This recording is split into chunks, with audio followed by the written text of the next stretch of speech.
김현정의 뉴스쇼 금요일의 코너입니다. 한 주 동안 가장 화제가 된 말을 통해서 이번 주 정치를 평가하는 코너 말말말. 오늘도 함께해 주실 말간별사 두 분 모셨어요. 먼저 국민의힘의 김종혁 전 최고위원 어서 오십시오. 안녕하십니까. 그리고 오늘 장경태 의원이 개인 사정이 좀 있어서 스페셜 게스트를 모셨거든요. 근데 이분이 참 좋은 이름을 가진 분이세요. 직접 소개하시죠. 네, 더불어민주당 평택시병 국회의원 김현정이고요. 제가 오늘 워낙 이 방송도 유명하기도 하고 네. 또 저랑 동명이 있는 김현정 앵커께서 진행해서 평소에 애청하는 프로그램이었는데 네. 이렇게 나오게 돼서 영광입니다. 제가 살면서 진짜 무수히 많은 김현정들을 네, 만났는데 네. 남자 김현정은 처음 만나요. 반갑습니다. 네, 저는 여자 김현정 너무 많이 봐가지고.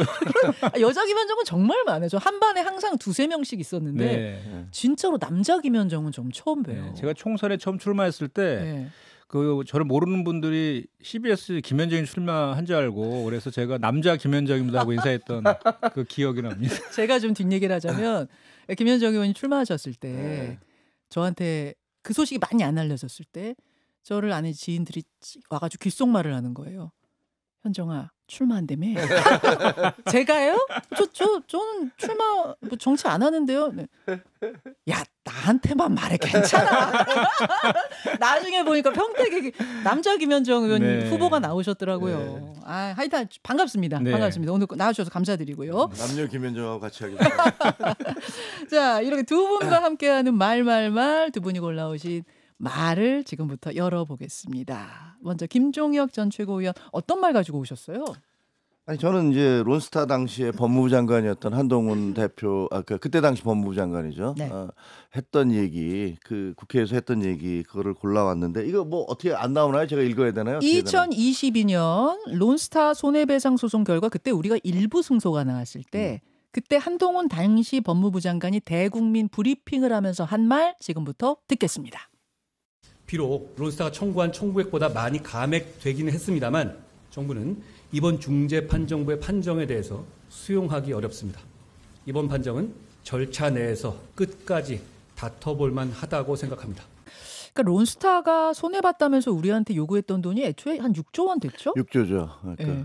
그러니까 이게 뭐 그 며칠 동안에 하도 집중적으로 보도돼서 대부분의 국민들은 내용 다 아실 거예요. 그 외환은행을 론스타가 1조에 인수를 해서 그거를 짧은 시간 안에 6조에 팔았잖아요. 네. 그래서 이제 먹튀를 했는데 그걸 보고서 이제 이명박 정부 때 이거 안 된다라고 제동을 거니까 그다음에 그 6조를 또 소송을 건 거예요. 12조에 팔 수 있었는데 6조 니들 때문에 돈을 손해봤다라고 하면서 근데 그때 당시에 얘네들이 들어와서 그 외환 카드 주가 조작을 했다는 사실을 밝혀낸 게 한동훈 검사였죠. 평검사.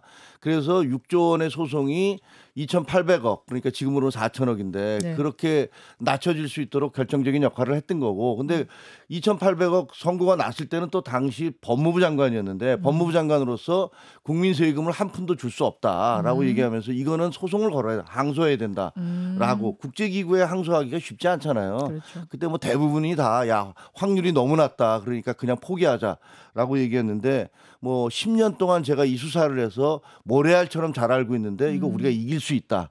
그리고 이거 얘네가 남의 나라에 들어와서 주가 조작까지 하는 애들인데 이런 애들한테 돈을 준다는 건 말이 안 된다라고 소송을 걸었던 거죠. 이거는 결국은 책임 있는 자리에 있는 공직자가 소신과 용기를 가지고 그리고 논리와 유능함을 발휘하면 국민들에게 얼마나 큰 혜택이 돌아갈 수 있는가를 보여준 단적인 사례라고 생각해요. 그래서 이것이 대표적인 것이 비교가 되는 게 노만석 검찰총장 대리가 했던 항소 포기하고 아주 대비가 되는 거죠. 대장동 항소 포기? 네, 대장동 항소 포기. 한쪽에서는 그렇게 비난을 받아가면서도 이건 분명히 가야 됩니다라고 국익을 위해서 가야 됩니다라고 주장했던 거고 노만석 씨 같은 경우는 뭐 도대체 뭐 외압을 받았다는 건지 자기가 했다는 건지 뭐 이래가면서 도저히 알 수 없게 꼬리만 뭐 연막만 피우다가 그냥 도망가 버린 거 아니에요. 그러니까 어떤 공직자들의 태도라든가 자세 이런 것들이 아주 극명하게 대비되는 두 사례다라고 생각이 됩니다. 아, 그래서 이 말을 골라오셨어요. 사실 민주당 김현정 대변인님, 이게 마침 대장동 항소 포기 논란이 한창인데 론스타를 상대로 한 항소가 승소를 하면서 민주당은 어떻게 보십니까? 이 김종혁 최고위원 말씀. 일단은 우리 김종혁 최고께서 자타공인은 한동훈계 아닙니까? 그래서 그 한동훈 대표를 좀 띄워주고 싶어서 그러신 것 같은데 뭐 저도 동의합니다. 사실이에요. 뭘 띄워요? 아니 그게 아니라 저도 그 한동훈 대표가 취소 소송을 한 거에 대해서는 그건 뭐 인정할 거 인정해야 된다고 생각하고 뭐 총리님이나 뭐 법무부 장관도 그 저기 칭찬했잖아요. 그래서 네. 다만 이제 한동훈 대표가 모든 게 자기가 잘했다 이런 식으로 한 거에 대해서 좀 비판이 좀 있었던 것인데 모든 정부들이 다 잘한 것이죠. 역대 정부들이 2012년도부터 시작된 거잖아요. 그래서 그 13년 만에 난 그 판결이고 쾌거죠. 대한민국 정부의 승리이고 또 그것을 염원했던 국민들의 성원까지 같이 더해진 것인데 뭐 다 역대 정부들이 다 잘했다라고 하면 될 일이고요. 그다음에 이제 이것을 대장동의 항소포기와 연결되는 것은 저는 그거는 좀 동의할 수가 없습니다. 그건 동의할 수 없다. 왜냐하면 노만선 전 직대가 분명히 대검 예규에 있는 미항소의 기준에 부합하기 때문에 항소하지 않았다라고 했고 그 과정에서 여러 가지 의견들을 종합했다고 한 거잖아요. 그리고 우리 민주당 입장에서는 대장동 그 업자들을 절대로 두둔하지 않습니다. 저도 개인적으로 최고형이 선고되어야 되고 가장 최대의 그 추징을 환수해야 된다라는 생각은 갖고 있지만 그래도 법의 테두리 안에서 그 주장해야 되는 거 아니에요. 그래서 더불어민주당에서는 이 대장동 재판과 관련해서의 본질은 그 1차 수사팀에서 2차 수사팀 윤석열 정부로 바뀌고 그 친윤검사들로 바뀌었던 2차 수사팀에서 조작 수사했다라는 것이 저는 대단히 중요하다고 저희는 보고 있는 거예요. 그래서 조작 수사에 대해서 진실을 이제 규명해야 된다라는 그 말씀을 좀 드리고 싶습니다.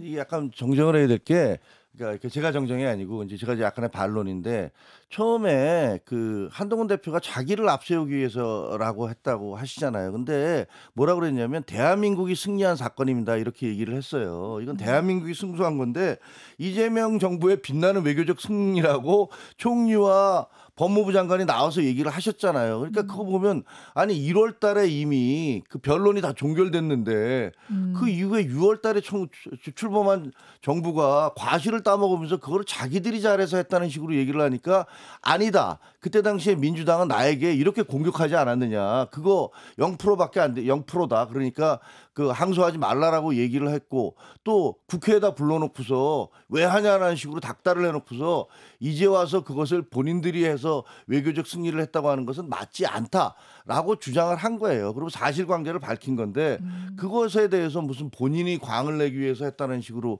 얘기하는 건 좀 사실관계에 맞지 않다라는 말씀을 드리고요. 거기서 잠깐 말씀 더 나가시기 전에 하나만요. 근데 민주당에서만 그런 게 아니라 국민의힘의 김민수 최고위원이 장해찬도 영웅서사, 뭐 장해찬 전 최고위원은 왕자뼈, 뭐 국민의힘에서 그러는 건 왜 그래요? 그거는 이제 참 너무 우스운 현상이 벌어지고 있는데 그러니까 지금 국민의힘 우리 당을 비롯해서 민주당도 마찬가지고 처음에 이 사건이 터져졌을 때 서로 한동훈이라는 이름을 거론하지 않으려고 안간힘을 쓰는 그런 모습을 보이더라고요. 너무 우습더라고요. 그러니까 민주당에서는 근데 좀 바꿨어요. 나중에 전략을 바꿨어. 어제 이제 그래서 총리가 총리가 잘했다 얘기를 하셨어요. 그렇죠. 뭐 잘했다라고. 취소 신청 잘했다 한동훈 전 장관. 정성호 법무장관도 페이스북에 쓰고 그래서 야 이거 이런 식으로 가는 건 아닌 것 같다라고 하는데 사실은 또 더 우스운 건 사실 우리 당인데 국민의힘의 공당의 대변인 여성 대변인이 나오셔서 그 사건을 설명을 하면서 한동훈이라는 이름을 얘기하지 않고 검사 출신 장관 그랬어요? 검사 장관 이렇게 얘기를 하니까 이게 무슨 뭐 해리포터에 나오는 이름을 부를 수 없는 자, 뭐 볼드모트도 아니고 홍길동이 무슨 자기 아버지 이름을 호용호재할 수 없다는 것도 아니고 그게 전부 다 한동훈 전 대표의 자업자득이에요. 그 자업자득 계속 상대방에 대해서 공격하고 막 이렇게 그 말투 있잖아요. 그런 것들이 좀 분노를 부르는 스타일이에요. 그리고 제가 우리 민주당에서 처음에 말씀드린 취지는 어떤 이 소송도 마찬가지지만 이게 2003년도부터 시작된 거예요. 22년 된 사건 저거고 소송만 해도 13년이 걸린 것인데 역대 정부에서 쭉 같이 이제 그 수행을 했던 거잖아요. 그러면 보통 국가 사업이라는 것은 그 역대 몇 대의 정부들의 엮여서 이렇게 연결돼 갖고 이제 진행이 되잖아요. 그러면 그걸 최종적으로 그거를 하는 그 하는 그 시점에서의 정부가 발표를 하는 거잖아요. 그 발표를 한 건데 그거에 대해서 한동훈 대표에 대해서 법무부 장관 취소 소송한 거에 대해서 언급 안 했다 그래서 그걸 발끈하는 그 속 좁은 그 모습 그것 때문에 이제 우리 총리님이나 뭐 정성호 장관도 그러면 다 한동훈 저 장관도 그 당시에 잘했다 이렇게 한 거잖아요. 그래서 그렇게 훈훈하게 마무리됐으니까. 아니 근데 내부나 정리하세요. 내부. 아니 보세요. 그러니까 이거를 그 상대방을 공격하는 말투라고 얘기하시는데 그러면 12월 3일 날 비상계엄의 날에 그 엄혹한 시절에 이건 아닙니다. 국민 여러분 막겠습니다. 라고 얘기한 것이야말로 그것도 그런 기준으로 따지면 왜 도대체 대통령한테 덤벼들어 이런 얘기 할 수 있죠. 그게 말이 되는 얘기입니까? 제가 보기에는 그 명백히 보여주는 것은 우리 당 소속 대통령이 비상계엄을 했어도 잘못된 것은 잘못됐다라고 얘기하는 거고요. 그리고 이 소송과 관련해서도 항소와 관련해서도 민주당이 뭐라고 얘기하든 그때는 사실은 우리 내부에서도 그런 얘기 많았어요. 야야 그 덮어버리자. 이 정도 얘기했으면 이 정도면 됐는데 아닙니다. 이거 우리가 이길 수 있는데 왜 국민 혈세를 그 나쁜 투기자본한테 줍니까? 라고 했던 그게 용기지.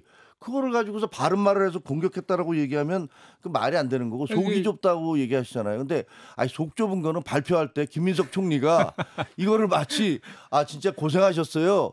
이렇게 한마디만 했으면 아무 문제 없었을 겁니다. 그러니까 저 당에서는 잘했다고 했으니까 이제 내부만 잘했다는 거를 이렇게 잘 정리해 주시면 될 것 같고, 근데 제가 이제 한동훈 대표 말투에 대해서 지적을 한 것은 이런 거잖아요. 저 계엄해제 표결 방해에 들어와서 한 거 잘했어요. 잘했는데 본인이 다 했다르잖아요. 계엄을 본인이 막았다고. 언제 그런 얘기 했어요? 이재명 대표는 도망갔다라고 하고 자기가 이재명 대표는 숲에 계셨잖아요. 그때. 아니 그러니까 그런 식의 말투가 그 상대방이 들었을 때는 거부감을 유도한다. 사실관계를 얘기해요. 저도 그때 현장에 있었기 때문에 12시 55분에 이재명 대표 들어오는 걸 제가 봤어요. 그래서 그때 12시 반에 이미 정족수가 다 찼는데 왜 표결 안 하느냐고 안에서 우리 당 의원들이 가서 의장님 빨리 표결해 주십시오. 그래서 이거 전자 투표하는데 약간 절차 그러면 수기류라도 해 주십시오. 지금 그 군인들이 들어오고 있는데 어떻게 하려고 합니까? 라고 요구를 했는데 계속 시간 끌었잖아요. 그래서 12시 55분 이재명 대표 들어오고 난 다음에 1시에 표결했지 않습니까? 저도 다 목격을 했는데 나중에 알고 보니까 숲에 계셨더라고요. 그게 뭡니까? 그럼 그런 일이 생기면 제일 먼저 들어오셨어야죠. 자, 이야기가 좀 희한하게 맞아요. 한동훈 대표 얘기만 나오면 그냥 한동훈 대표의 말투와 이재명 대통령의 이런 것까지 가니까 잠깐 제가 정리를 좀 하겠습니다. 아무튼 그래서 론스타 승소가 숟가락 공방으로 이렇게 번져가다가 어제 김민석 총리가 한동훈 전 장관 만나면 내가 잘했다고 할 거다라고 하면서 그거는 좀 지나가 되는 분위기인데 거예요. 근데 김현정 대변인 그 민주당 안에서 검사장들 고발 문제를 놓고 묘한 신경전 같은 게 좀 벌어졌더라고요. 이게 무슨 얘기인 거 아니? 대장동 재판 항소 포기에 반발하면서 성명 낸 검사장 18명. 그들에 대해서 그제 법사위 민주당 의원들이 고발을 했어요. 그러면서 고발 기자회견을 했는데 그걸 원내 지도부, 당 지도부가 몰랐다. 네. 이제 지금 대변인이시니까 제가 지도부니까 여쭙습니다. 진짜 모르셨어요? 근데 사전에 조율되지는 않았어요. 네. 조율되진 않았는데 이것을 일각에서는 엇박자다 이렇게 이제 표현도 하시던데 그 정도 엇박자가 났다라고 표현하기보다는 사전에 좀 조율하고 했으면 어땠을까라는 그런 아쉬움이 있다 정도가 좀 맞을 것 같아요. 근데 김병기 원내대표가 화내신 거 보면은 협의도 없이 어떻게 이렇게 하느냐. 거기서 뒷감당 알아서 하라 그래. 네. 이거 화 많이 나신 거 아니에요? 그러니까 이제 이런 거죠. 그러니까 보통은 어떤 사안에 대해서 고소 고발하는 것은 의원 개인이 하는 경우도 많고요. 또 특위 차원에서 하는 경우도 많고 상임위 차원에서 많이 하는데 그거를 원내랑 일일이 다 상의하지는 않았어요. 그동안에. 근데 다만 지금은 타이밍상 대통령께서 해외 순방 중이잖아요. 순방 중인데 그 순방의 성과나 이런 것들을 국민들에게 잘 알리는 그런 것들도 중요하지 않습니까? 그래서 그런 타이밍에 이렇게 사전 조율 없이 이렇게 한 거에 대한 아쉬움을 이제 김병기 원대가 얘기한 것이고 김병기 원대도 마찬가지로 검사징계법 폐지 안 하고 검찰청법 개정안을 대표 발의하셨잖아요. 그래서 검사들의 집단 항명에 대해서 잘못됐다는 그 인식은 같이 하는데 다만 지금 타이밍상 좀 조율이 좀 필요했으면 어땠느냐라는 그런 아쉬움이 좀 있는 것이죠. 네. 김종혁 최고위원은 요 돌아가는 모양새 보면서 어떠셨어요? 이렇게 삐걱거리는 저 집권여당 처음 봐요. 아니 도대체 아니 국민의힘 내부부터 정리하시라니까요. 그러니까 비서실장이 나와서 야 대통령 제발 좀 정쟁에 끌어들이지 마라고 공개적으로 그 경고를 하는가 하면 이번에 원내대표가 뒤처리 니들이 하라 그래. 뭐 그리고 지난번에도 당대표하고 원내대표 사이에서 또 삐걱거림이 있었잖아요. 야당하고 무슨 뭐 특검법 관련해서 협상을 하는데 뭐 이런 식으로 집권 벌써 5개월밖에 안 됐는데 왜 그렇게 안에서 이렇게 시끄러운지 도저히 국민들이 지켜보기에는 왜 저러지? 아주 불안하네. 라고 생각이 들고 그 18명에 대한 그런 그 경찰에다 이제 고발을 하셨잖아요. 네. 제가 보기엔 정무적으로 속된 말로 완전히 똥볼 찬 거예요. 그 무슨 말씀이세요? 왜냐하면 보세요 이제 그 사람들 다 법률 전문가예요. 이거 행정소송 걸 수도 있고 그다음에 지금 그 검사장들이 그 항명도 아니죠. 근데 처음에 항명이라고 그랬다가 나중에 그 공격받으니까 집단행동이라고 했다가 그다음에 그 2명이 사표를 내니까 사표 받지 말고 징계해라라고 그랬어요. 근데 그러다가 야 징계하면은 이게 계속 소송 들어가고 그러면 거기에 대해서 문제 제기하면 정권 내내 이 문제 갖고 시달린다. 그러니까 징계 철회하고 사표 받았어요. 근데 난 그래서 덮는 줄 알았어요. 법무부는 그렇게 가려고 했는데. 네, 그랬는데 여기서 법사위에서 자기들 멋대로 그냥 치고 나간 거잖아요. 그러니까 지금 민주당은요. 제가 보기에 이 법사위의 강경파들 때문에 배가 산으로 가고 있어요. 그래서 대통령실에서 아마 굉장히 기분 나쁠 겁니다. 그러니까 대통령 돌아오면 어떻게 할지 모르겠어요. 그 정도로 보세요? 좀 그렇습니다. 이게 뭐 이런 정당을 본 적이 없어요. 그러니까 G20의 이슈를 가려서도 뭐 그럴 수 있겠지만 그거보다 더 중요한 건 왜 이 대장동 항소 포기 이슈, 이 여당의 불리한 이슈를 계속 끌고 가려고 해? 여기에 대해서 지금 대통령실도 부글부글할 거다. 과거에 저희도요. 저도 지도부에 있었을 때 대통령이 다 독대해서 이거 문제 있으니까 합시다 그랬더니 불러다 놓고서 딱 이렇게 이런 모습 보이셔서 그때 문제가 굉장히 심각했잖아요. 그것도 사실 말이 안 되는 얘기죠. 근데 그런 걸 다 반면교사로 봤을 텐데 그때는 대통령실이 너무 독주를 해서 그걸 견제하려는 당에 대해서 상당히 그 문제를 제기하면서 논란이 됐던 거 아니에요. 근데 이번 경우는 대통령실은 가만히 있는데 당에서 계속 난리를 치면서 정권에 부담을 주는 이상한 일이 벌어지고 있어요. 그러니까 이제 이런 겁니다. 당정 관계가 있는 것인데 대통령실 같은 경우 대통령 같은 경우는 국민 정체에 대한 대표잖아요. 그러니까 국민 통합적인 차원에서의 그런 관점이 있는 것이고 또 우리 당 같은 경우는 또 개혁을 또 추동해야 되고 완성시켜야 되는 또 문제들이 있어서 역할이 약간 차이가 있는 거다란 거고 그 더불어민주당에서는 이렇게 좀 뭐 저는 이거 엇박자라고 생각하지 않고요. 의견 차이가 좀 있는 것인데 얼마든지 조율 가능하다. 앞으로는 이런 일이 있었을 때는 좀 더 조율했으면 좋겠다는 생각은 그 말씀 먼저 드리면서 다만 그럼에도 불구하고 지금 정당 지지율이 어떻습니까? 거의 더블 스코어 아닙니까? 지금 아주 아픈데 얘기하시네.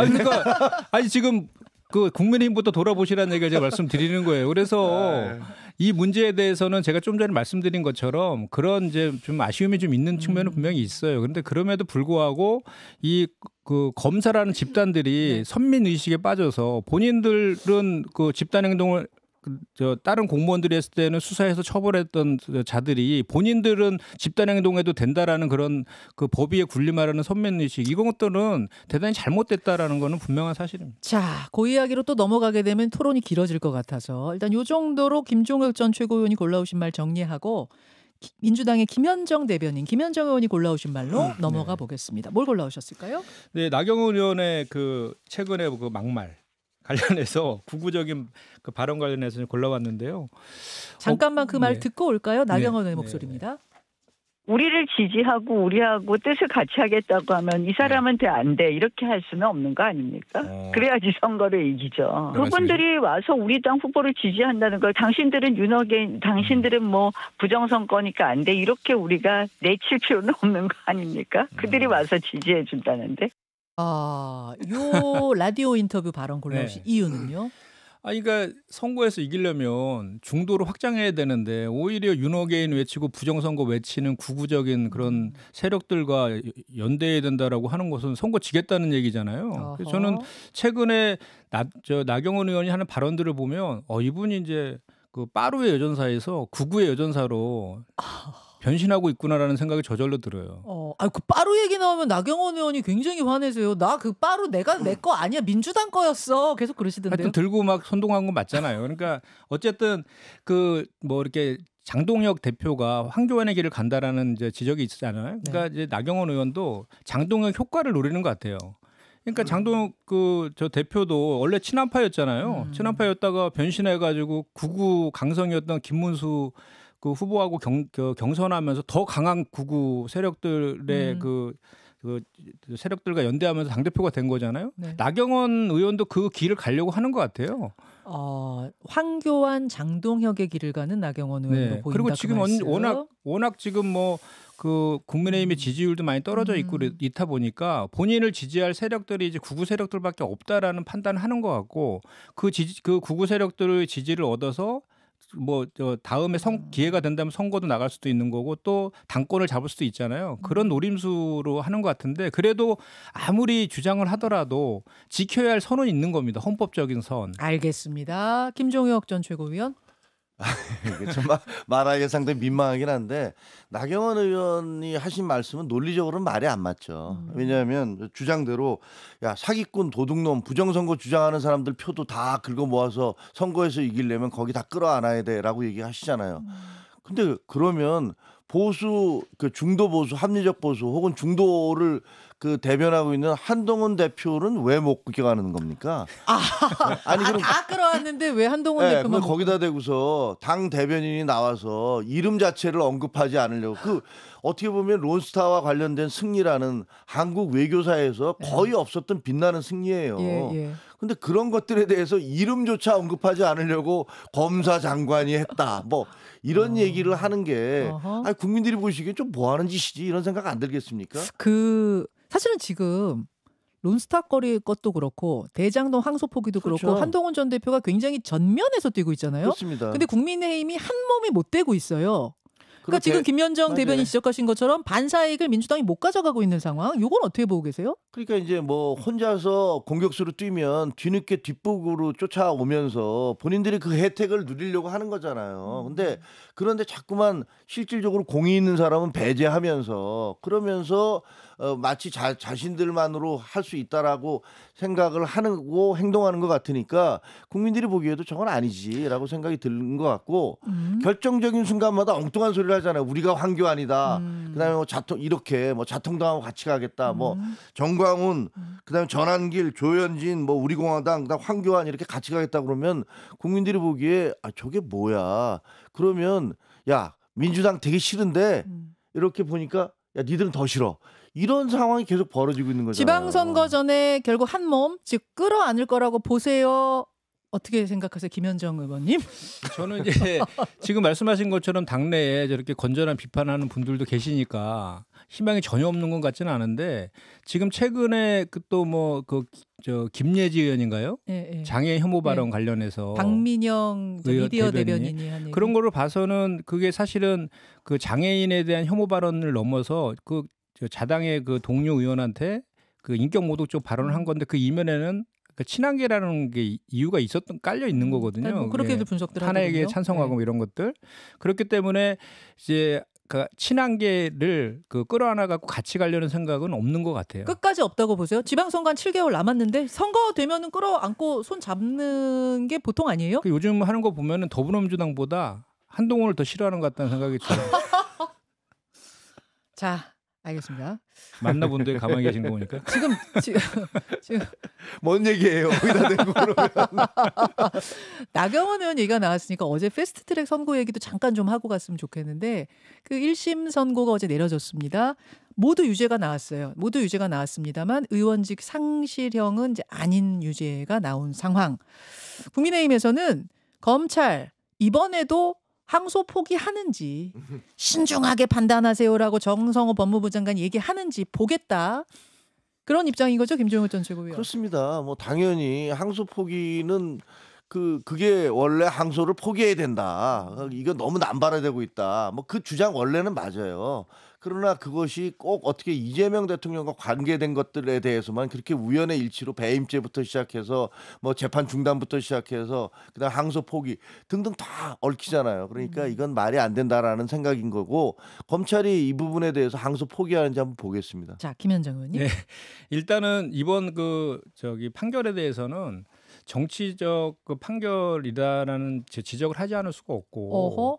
너무 오래된 장고 끝에 악수를 뒀다라는 거고 국회 선진화법을 완전히 무력화시킨 거 아닙니까? 지금 두 개 폭처법하고 국회 선진화법 네. 두 개를 나눠가지고 2천만 원, 400만 원을 이렇게 때렸는데 이건 완전히 아무리 봐도 나경원 의원의 남편이 지금 이거 지청장 아닙니까? 그런 것들이 영향을 미치지 않았나라고 합리적 의심을 할 수밖에 없는 그런 상황이라고 보고 저는 더 놀란 것은 이 선고가 난 다음에 그 선고에서는 이 죄질이 상당히 무겁고 국민들의 신뢰를 훼손했다라고 상당히 중대한 죄질이다라고까지 판시를 했거든요. 그러면 그 선고가 났으면 적어도 반성하는 모습, 사과하는 모습 정도는 했어야 되는데 오히려 민주당 독재의 최소한의 저지선을 인정했다. 법원이 항고의 명분을 인정했다. 이렇게 마치 민주화 운동을 한 투사처럼 그 얘기를 하시더라고요. 그거 보면서 정말 깜짝 놀랐어요. 그런데 이제 이거와 관련해서 항소 여부는 이거는 항소는 기준에 의해서 하면 되는 것이죠. 그러니까 자꾸 대장동 재판의 항소 포기와 관련해서 자꾸 엮으려고 하시는데 그것도 노만석 전 직대는 현재 대검 예구에 있는 항소 기준에 의해서 3분의 1 이상 구형한 거에 대한 선고가 있었기 때문에 하지 않았다라고 하고 있는 거 아닙니까? 이것도 마찬가지로 징역형을 구형했는데 벌금형이 나왔으니까 아마 항소 기준에 해당될 겁니다. 항소해야 된다? 네, 그렇습니다. 항소해야 돼요. 그러니까 본인도 무죄가 나오자는 것에 대해서 아쉽다고 하니까 항소해서 다퉈야죠. 자, 여기까지. 오늘 이슈들이 참 꼬리에 꼬리를 무는 꼬꼬이였습니다. 두 분 수고 많으셨습니다. 네, 고맙습니다. 네, 고맙습니다. 김현정의 뉴스쇼는 시청자 여러분의 참여를 기다립니다. 구독과 좋아요, 댓글 잊지 않으셨죠? 알림 설정을 해두시면 평일 아침 7시 10분 실시간 라이브도 참여하실 수 있습니다.